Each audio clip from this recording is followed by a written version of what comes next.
Լավ, Էվեն մարդիկ ովքեր որ չհասկանալով թե պատարակը սուրբ հաղորդության մոդենալ է աբաշխարության, առանց աբաշխարության լկտիաբար մոդեցողները մեր բոլոր եկեղեցու կանոններով,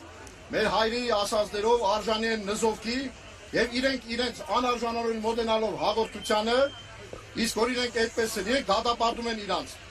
Դրա համար իրանց մոտ կա անպտղություն, դրա համար կա իրենց մոտ մարտարաժամեր, դրա համար կլինի շատ բաներ, որ կտեսնեք սրանից հետո։ Ուրեմն ես չեմ նզովում, նզովել, ախր դուք նզովքը չեք հասկանում, նզովք նշանակում է եկեղեցուց հանել, հանել չի նշանակում։ Դա ես չէ որ պետք է հանեմ, դա եկեղեցու բարձրագույն իշխանությունը պետք է հանել։